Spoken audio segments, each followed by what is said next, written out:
নমস্কার বন্ধুরা, welcome to unicorn. তো গাইস, এই ভিডিওতে আমরা কথা বলবো ফুটবল নিয়ে। ইউরো কাপ নিয়ে একটু আলোচনা করব, মেনলি কালকের স্পেন বনাম ক্রোয়েশিয়া ম্যাচটা নিয়ে একটু কথা বলবো, এবং ইন্ডিয়ান ফুটবল রিলেটেড কিছু আপডেটস বা মোহনবাগান নিয়ে রুমার্স খুব ঘোরাঘুরি করছে, সেই রুমার্স নিয়েও একটু আলোচনা করব।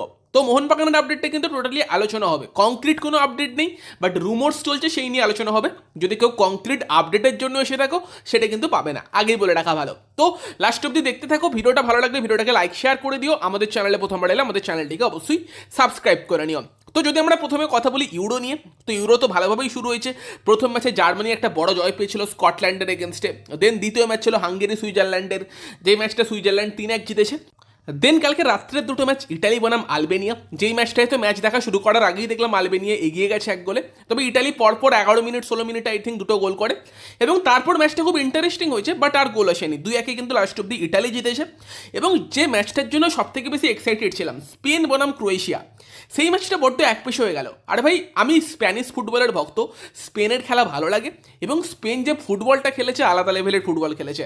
ক্রোয়েশিয়াকে রীতিমতো উড়িয়ে দিয়েছে 3-0। হ্যাঁ, 3-1 হতেই পারতো, পেনাল্টি পেয়েছিল ক্রোয়েশিয়া, গোলও হয়েছিল যেটা ইনফ্রিজমেন্টের জন্য ক্যান্সেল হয়ে যায়।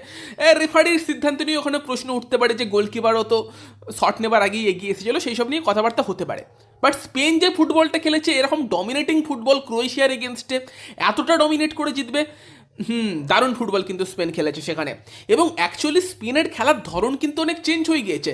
সেই তিকিতাকা ফুটবল বা পায়ে বলে রেখে খেলা, সেটা কিন্তু এই স্পেন খেলছে না। এবং সেই জায়গায় কিন্তু স্পেনের মানে পায়ে বল পড়লে তারা কিন্তু গোল করার জন্য দেখছিল, বোধহয় পসেশনেও ক্রোয়েশিয়া এগিয়েছিল সম্ভবত, যদিও এক্স্যাক্ট স্ট্যাটস আমি দেখিনি, বাট খেলা দেখে সেরকমই মনে হচ্ছিল যে স্পেনের থেকে হয়তো পায়ে বল ক্রোয়েশিয়ার বেশি ছিল। এবং স্পেনের হয়ে কিন্তু ফাবিয়ান রুইস দারুণ খেলে দিয়েছে, একটা ব্রিলিয়ান্ট অ্যাসিস্ট, যেখান থেকে ফার্স্টেই মোরাতার গোল। মানে অবশ্যই মোরাতার গোলটা তো খুব সুন্দর ছিল, বাট পেছন থেকে ফাবিয়ান রুইস যে অ্যাসিস্টটা দিয়েছে সেটাও মারাত্মক ছিল, দারুণ একটা থ্রু পাস ছিল। মিডফিল্ডের রডরি, ফাবিয়ান রুইস এবং পেদ্রি কম্বিনেশনটা কিন্তু ভালো ছিল স্পেনের। এবং সেই জায়গাতে কিন্তু ফাবিয়ান রুইসের 29 মিনিটে ওই ব্রিলিয়ান্ট অ্যাসিস্ট থেকে মোরাতার গোল, তার 3 মিনিট বাদে ফাবিয়ান রুইসের একটা ব্রিলিয়ান্ট গোল। পেদ্রি বল দেয় এবং প্রথমে বাঁ পায়ে দেন, ডান পায়ে প্লেয়ারকে কাটিয়ে কিন্তু আবার বাঁ পায়ে শট, অসাধারণ একটা ফিনিশ, কিন্তু ব্রিলিয়ান্ট গোল ছিল একটা। মানে সব গোলগুলোই ভালো হয়েছে। প্রথম গোলটাও দেখতে খুব সুন্দর লেগেছে, যেরকম থ্রু পাস ছিল, দেন মোরাতার ফিনিশ, দেন ওই গোলটা। এবং থার্ড গোলটার ক্ষেত্রে ল্যামিন ইয়ামাল, 16 বছরের ছেলে ভাই, আলাদাই খেলছে। কেন তাকে নিয়ে এত কথাও সে দেখিয়েছে, অসাধারণ কিন্তু ফুটবল ল্যামিন ইয়ামাল ওই ডান দিকের উইংটাতে খেলেছে। এবং গোলটার ক্ষেত্রেও কিন্তু একটা ব্রিলিয়ান্ট বল রেখেছিল, একদম মাপা বল, আর কারবাহালের ফিনিশ, সেখানে কিন্তু 3-0 হয়ে যায়। ম্যাচ সেখানেই প্রায় শেষ হয়ে গিয়েছিল। সেখান থেকে ক্রোয়েশিয়ার ফেরার আশা খুব বেশি ছিল না, যদিও পরের দিকে গিয়ে সুযোগ এসেছিল ব্যবধান কমানোর। পেনাল্টি পেয়েছিল ক্রোয়েশিয়া, যেখানে স্প্যানিশ গোলকিপার উনাই সিমন তার কিছুটা ক্যাজুয়াল প্লে দায়ী ছিল, বাট দেন সেই পেনাল্টি যখন মারে, সেই সময় কিন্তু ইনফ্রিজমেন্ট হয়, পেনাল্টিটা কিন্তু মানে ক্যান্সেল হয়। মানে পেনাল্টিটা প্রথম ক্ষেত্রে সেভও করে দিয়েছিল উনাই সিমন, দেন বোধহয় পেরিসে যাবার বলটা দেয়, এবং সেই সময় বোধহয় সে আগে ঢুকে পড়েছিল শট মারার আগে, পেরিসে যে ছিল বোধহয়, মনে পড়ছে না এই মুহূর্তে, বাট হ্যাঁ, সেই জন্য কিন্তু ওই পেনাল্টিটা ক্যান্সেল হয় এবং 3-0তেই লাস্ট অব্দি ম্যাচটা শেষ হয়। তো স্পেন কিন্তু একটা ব্রিলিয়ান্ট জয় দিয়ে শুরু করলো, দারুণ লেগেছে স্পেনের খেলা। তোমাদের কেমন লেগেছে কমেন্টে জানিও। এরপর যদি আমরা চলে যাই ইন্ডিয়ান ফুটবলের মোহনবাগানের খবরে, একটা মোহনবাগান নিয়ে বড় রুমার্স ঘোরাঘুরি করছে যে মোহনবাগান একজন বড় নামের ভারতীয় ফুটবলারকে সাইন করাতে চলেছে, এবং সেই ফুটবলারটাকে সেই নিয়ে কিন্তু অনেক কথাবার্তা চলছে। দেখো, প্রথমেই একটা জিনিস বলে রাখা ভালো যে মোহনবাগান ম্যানেজমেন্ট কিন্তু যতটা গোপনীয়তা বজায় রেখে সম্ভব সেরকম কাজ করতে চাইছে, এবং খুব বেশি নাম কিন্তু বাইরে আসছে না। তো যেরকমটা তোমাদের বেশ কিছুদিন আগে থেকে আমি বলছি যে একটা ভালো ইন্ডিয়ান সাইনিং কিন্তু হবে, খুব বেশি হয়তো হবে না, বাট একটা বড় নামের সাইনিং হবে, সেটাই মার্কাস 2 দিন আগে বলেছে। এবং তারপর থেকে রুমার্স ছড়ানো আরও বেড়ে গেছে মার্কাসের ওই টুইটটার পর থেকে। বাট মার্কাস নতুন করে কিছু বলেনি, মার্কাস ওটাই বলেছে যে একটা বড় নামের ইন্ডিয়ান সাইনিং হতে পারে, যেটা মোহনবাগান টিমকে তোমার ইমপ্রুভ করবে। এবং সেই সাইনিংটার জন্য মোহনবাগান কিন্তু বড় টাকা খরচাও করতে চলেছে, এরকম খবর আছে। 3 কোটি টাকা মতো ট্রান্সফার ফিও দিতে পারে। এবার সেই সাইনিংটাকে, প্লেয়ারটাকে, সেই নিয়ে কিন্তু এখনও কোনো মানে কনফার্ম আপডেট নেই, লোকে স্পেকুলেট করছে।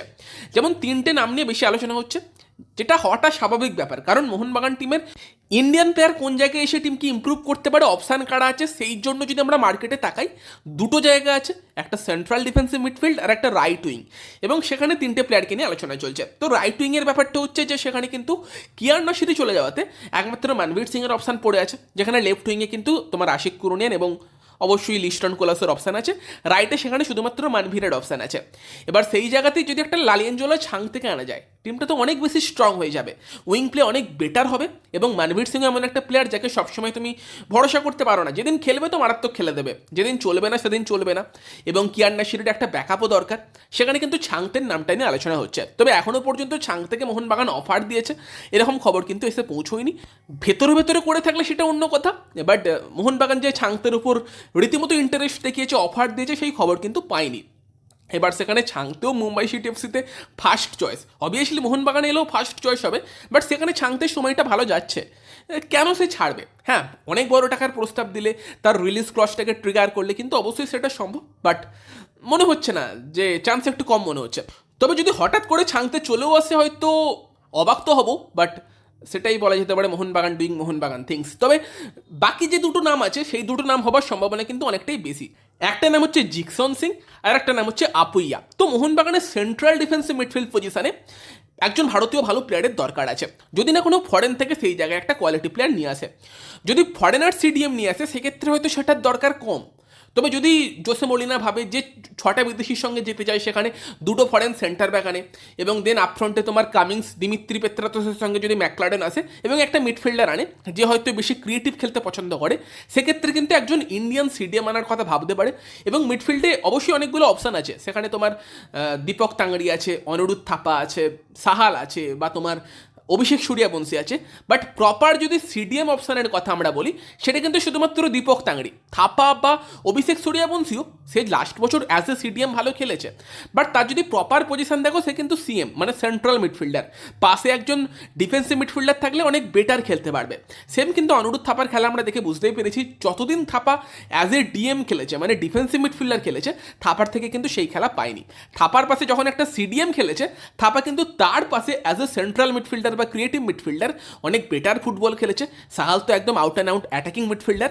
সেখানে যদি প্রপার সিডিএম সেই রোলটার কথা বলি, সেখানে কিন্তু দীপক তাংড়ি একমাত্র অপশান আছে। এবার দীপক তাংড়িকে যে সবসময় ভরসা করা যায় না সেটাও আমরা দেখেছি, বড্ড বেশি কাট খায়। এবং সেখানে যদি একটু বড় চেহারার কাউকে আনার কথা ভাবে, যে সিডিএম রোলটা ভালো খেলতে পারবে এবং বল সাপ্লাইও সামনের দিকে দিতে পারবে। শুধুমাত্র সিডিএম খেলছে মানে মানে অপোনেন্টের অ্যাটাক ভাঙবে আর ব্যাকপাস করবে সেরকমটা না, আপফ্রন্টে বলও খেলাতে পারবে। সেই টাইপের অপশানের জন্য কিন্তু জিকসন একটা খুব ভালো অপশান, যার শরীর স্বাস্থ্য ভালো।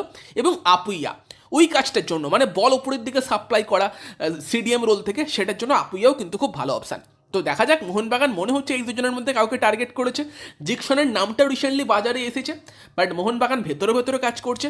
যদি আপুইয়াকেও টার্গেট করে থাকে, আপুইয়ার জন্য ওই প্রস্তাব দিয়ে থাকে জিকসন না হয়ে, সেটাও কিন্তু হতে পারে। কারণ ভেতরের খবর কিন্তু এক্স্যাক্ট আমার মনে হয় না 100% কারোর কাছে আছে, যেরকম কাজ চলছে।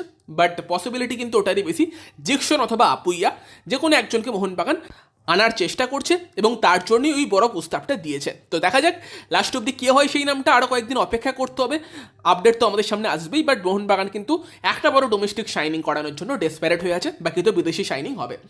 তো এই আপডেটটা আছে, তোমাদের জানিয়ে দিলাম, বাট এক্স্যাক্ট নামটা কিন্তু সত্যি সামনে আসেনি এবং সেটা নিয়ে জাস্ট স্পেকুলেশন করা যেতে পারে। আমরা অপশানগুলো আলোচনা করলাম, তোমাদের কি মনে হয় কোন প্লেয়ারটি এলে মোহনবাগান টিম সব থেকে বেশি স্ট্রং হবে? অবশ্যই কমেন্টে জানিও। আর যদি ভিডিওটা ভালো লাগে ভিডিওটাকে লাইক করে দিও, শেয়ার করে দিও। আমাদের চ্যানেলে প্রথমবার এলে আমাদের চ্যানেলটিকে সাবস্ক্রাইব করে তার পাশের বেল আইকনটা অন করে দিও। তো চলো গাইস, এই ভিডিওতে এই পর্যন্তই। Bye bye.